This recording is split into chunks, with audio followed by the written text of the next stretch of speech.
എല്ലാവരെയും കൂട്ടിയിണക്കി വരകളിലൂടെയും ഒക്കെ ചേർത്ത് അവസാനം നാഗാസൈരന്ധ്രയിലെത്തി. അവിടെയും വര കാണിച്ചു.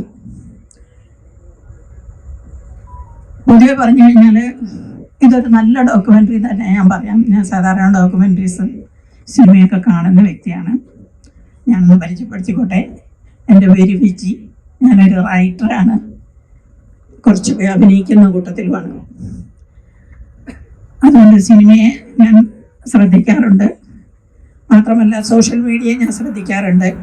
നാഗയെ ഞാൻ ശരിക്കും ശ്രദ്ധിക്കാറുണ്ട്. കാരണം സോഷ്യൽ മീഡിയയിലെ ഒട്ടുമിക്ക കാര്യങ്ങളും നോക്കുന്ന കൂട്ടത്തിൽ നാഗയും ശ്രദ്ധിക്കാറുണ്ട്. അവരുടെ ചെറുപ്പകാലം മുതൽ ഞാൻ വായിച്ചിട്ടുണ്ട്. അവരെ കഷ്ടപ്പാടുകളിൽ നിന്ന് വന്നതും അവർ കോളേജിൽ പഠിച്ചതും അത്യാവശ്യം വിദ്യാഭ്യാസമുള്ള സ്ത്രീയെ ഭ്രാന്തി എന്ന് വിളിച്ച് നമ്മളെ പോലുള്ള മനുഷ്യർ തെറി വിളിക്കുമ്പോൾ അവരും തിരിച്ചു തെറി പറയുന്നു. അത്രയേ ഉള്ളൂ. അല്ലാതെ അവരായിട്ട് തെറി പറയുന്നില്ല. അവരെ തെറി വിളിക്കുമ്പോൾ അവർ തെറി പറയുന്നു. അത് കുറച്ച് ഫോഴ്സിലെ കുറച്ച് കൂടുതലായിട്ട് അവർ പറയുന്നു മാത്രമേ ഉള്ളൂ. കാരണം അവരെ ഒരു ഫെമിനിസ്റ്റ് എന്ന് പറയാൻ പറ്റില്ല. കാരണം അവരൊരു ഫെമിനിസ്റ്റ് ആയിട്ടല്ല എനിക്ക് തോന്നിയിട്ടുള്ളത്. ഫെമിനിസം എല്ലാ സ്ത്രീകളിലും ഉണ്ടാവും. ഈ എന്നിലും ഫെമിനിസം ഉണ്ടാവും. ഞാനൊരു കുടുംബശ്രീ ആണെങ്കിൽ കൂടി എന്നിലും ഫെമിനിസം ഉണ്ട്. അപ്പോൾ ഫെമിനിസം എല്ലാ സ്ത്രീകളിലും ഉണ്ടാവും. ചില പുരുഷന്മാരിലും ഉണ്ടാവും ഫെമിനിസം. അവരും പൂർണ്ണമായിട്ടും പുരുഷന്മാരല്ല. ചുരുക്കത്തിൽ പറഞ്ഞു കഴിഞ്ഞാൽ അവരെ എനിക്ക് ഇതിൽ കുറ്റപ്പെടുത്താൻ പറ്റുന്നില്ല. ഞാൻ വന്ന വഴി ഞാൻ അവരെ ഒരുപാട് ശ്രദ്ധിച്ചിട്ടുള്ള വ്യക്തിയാണ്. ഞാൻ വന്ന വഴി അവരെ കാണാൻ പോയി. അവരെന്നെ കെട്ടിപ്പിടിച്ചു പോച്ചു.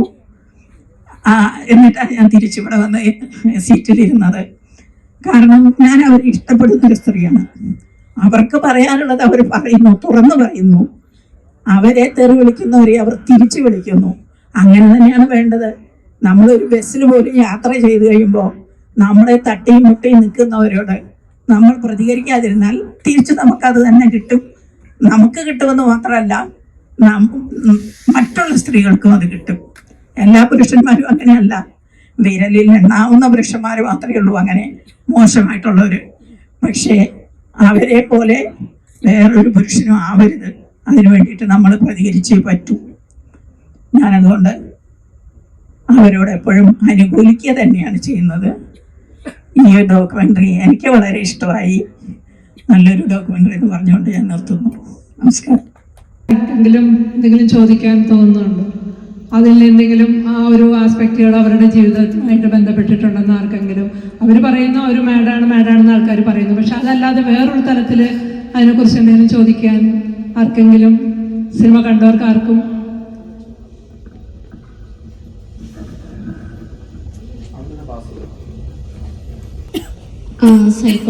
ഞാൻ എടുക്കൊരു സജിത.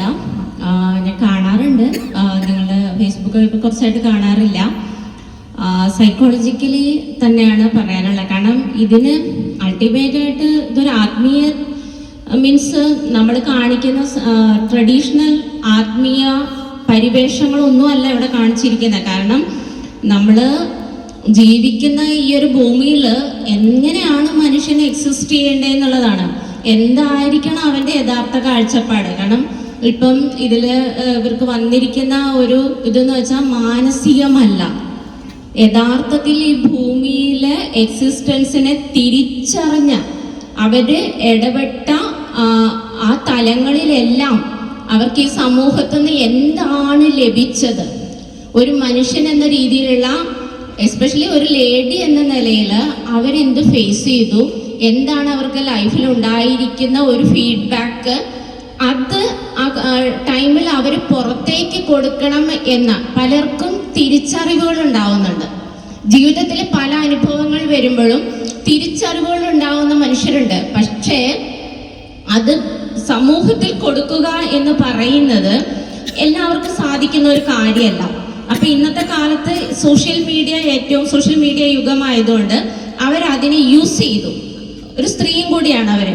അപ്പൊ അവരനുഭവിച്ച ഓരോ കാര്യങ്ങളും ഒന്നും മറയില്ലാതെ അവർ തുറന്ന് സോഷ്യൽ മീഡിയയിലൂടെ പങ്കുവച്ചപ്പം ഇവിടുത്തെ സമൂഹത്തിനുണ്ടായ അവരോടുള്ള ഒരു കാഴ്ചപ്പാട്, ഇങ്ങനെ ഒരാൾ പറയാൻ പാടില്ല.